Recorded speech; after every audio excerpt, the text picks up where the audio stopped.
Hello students, I am doctor Manjari. कैसे हैं आप लोग? आज हम बात करेंगे वेस्टर्न एस्थेटिक्स 202 कोड के फिलोसफर के बारे में, जो हैं लियो टॉल्स्टॉय। लियो टॉल्स्टॉय का जन्म 1 सितंबर 1828 में तथा मृत्यु 20 नवंबर 1910 में हुई थी। ये नोट्स मैंने आपको इंग्लिश और हिंदी में दोनों मीडियम के अकॉर्डिंग तैयार करे हैं।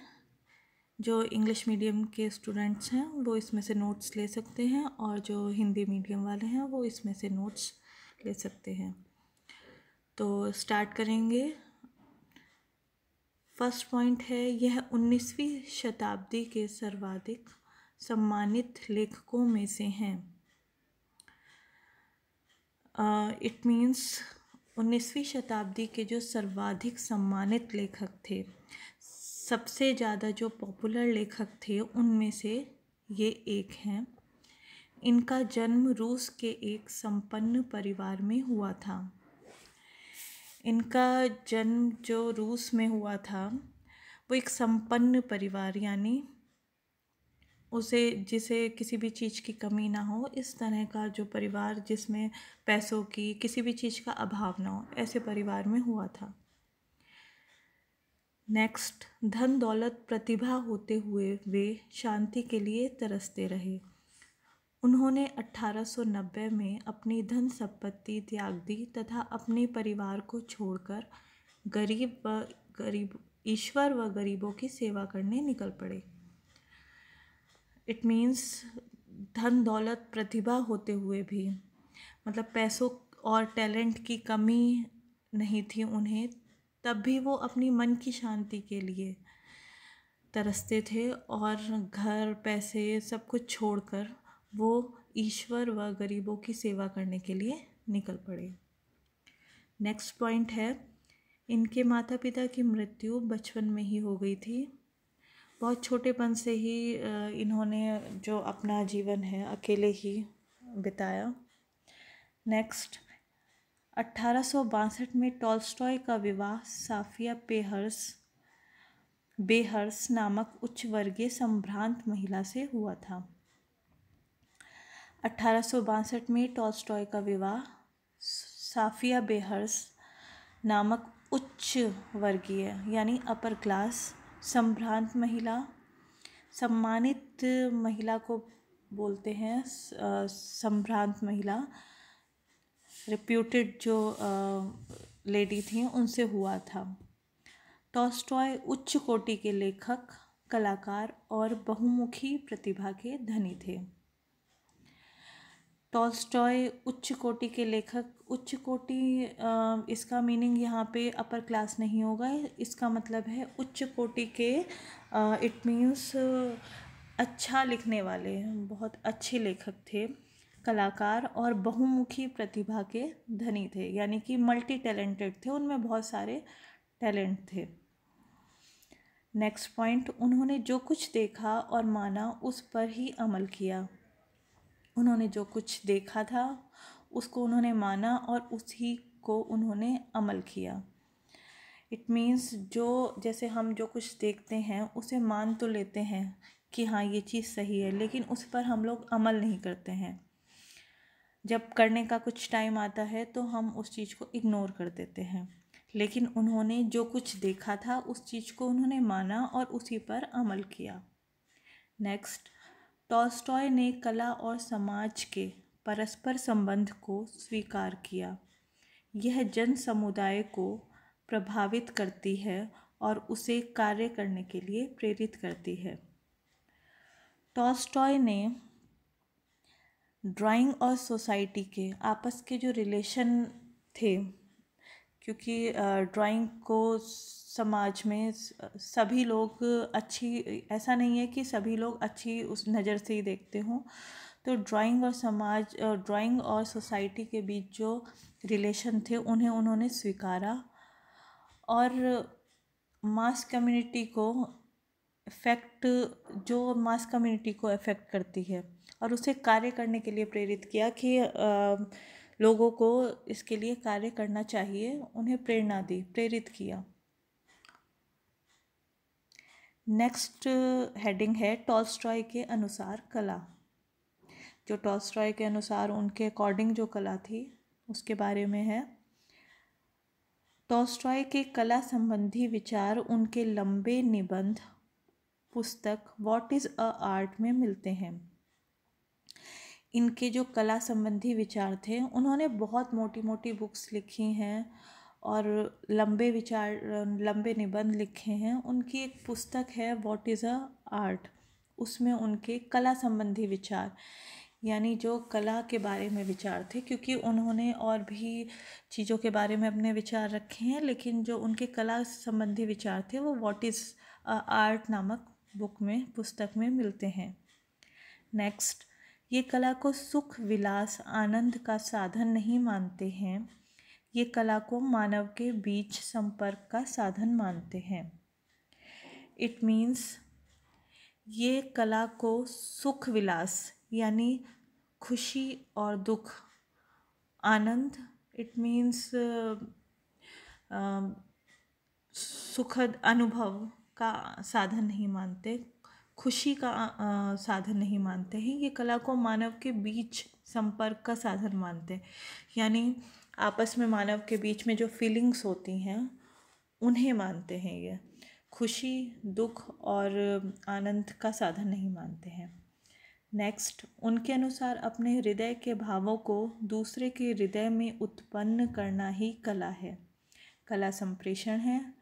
Art is communication.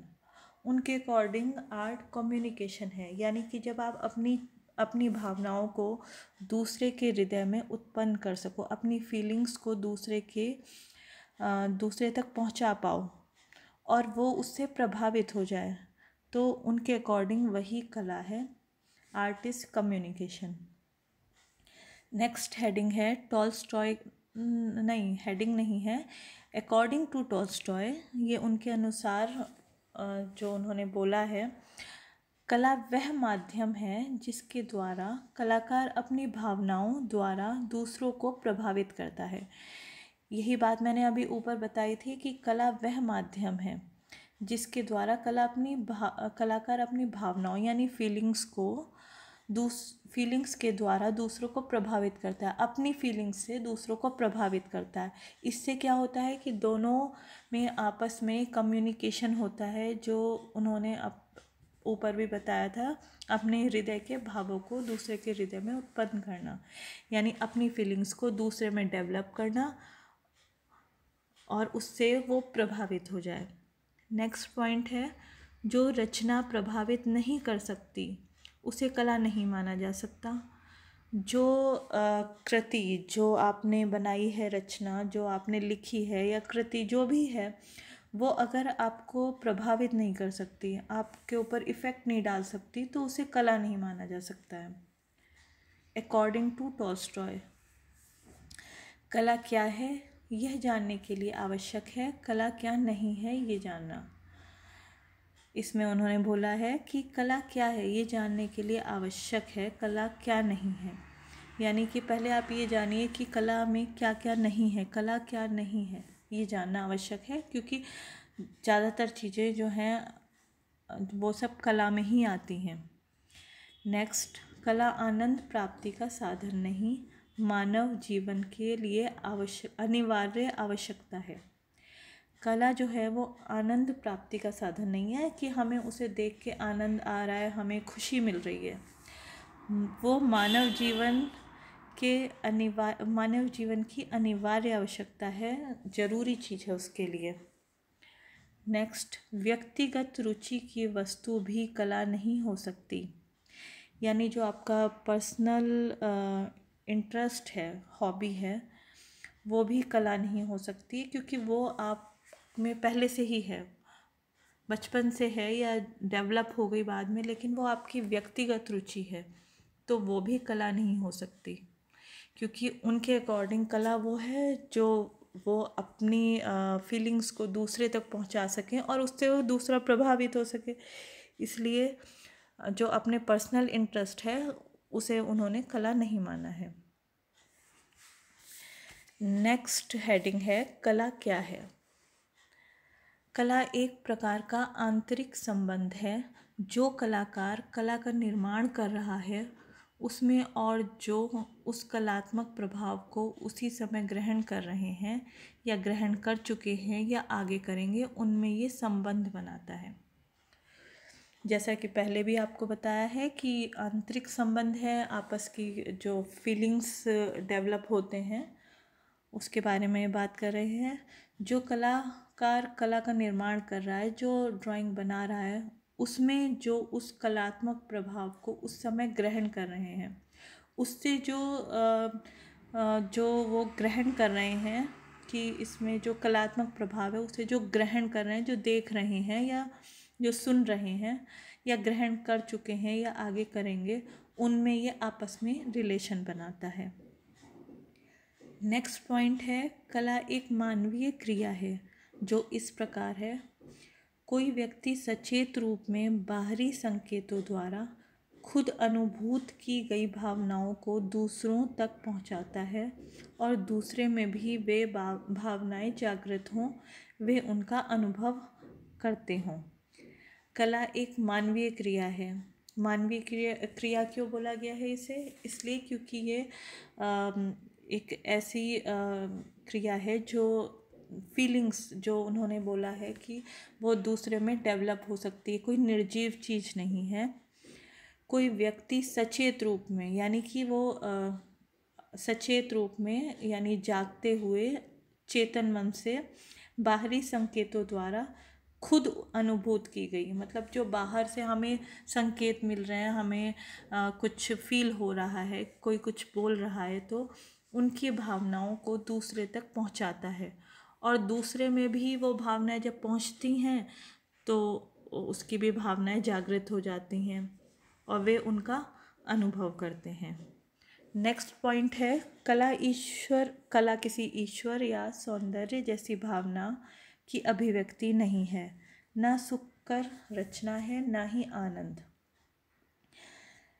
कला किसी ईश्वर या सौंदर्य जैसी भावना की अभिव्यक्ति नहीं है। ईश्वर यानी गॉड यानी कि जो प्राकृतिक चीज़ें हैं उन्हें माना गया है। सौंदर्य जैसी भावना की अभिव्यक्ति नहीं है कि कोई बहुत सुंदर है तो उसे कला मानेंगे, ऐसा नहीं है। ना सुख का रचना है जिससे हमें खुशी उत्पन्न होती है, ना ही ऐसी रचना है, ना ही आनंद है, according to Tolstoy. Next point कला मनुष्यों के बीच एकता का साधन है। कला मनुष्यों के बीच आपस में एकता का साधन है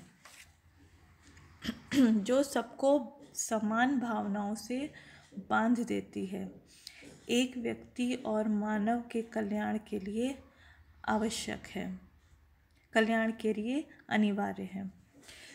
कला मनुष्यों के बीच एकता का साधन है, मतलब उनके बीच में जो डेवलप होंगी फीलिंग्स उससे वो एक साथ मिलके काम करेंगे, एकजुट होके काम करेंगे, तो इसलिए उन्हें एकता का साधन बोला है, जो सबको समान भावनाओं में बांध देती है। एक जैसी फीलिंग्स सब में डेवलप हो जाएगी। यह व्यक्ति और मानव के कल्याण के लिए अनिवार्य है। व्यक्तियों के लिए और मानव के कल्याण के लिए यह अनिवार्य मानी गई है। Okay, thanks students.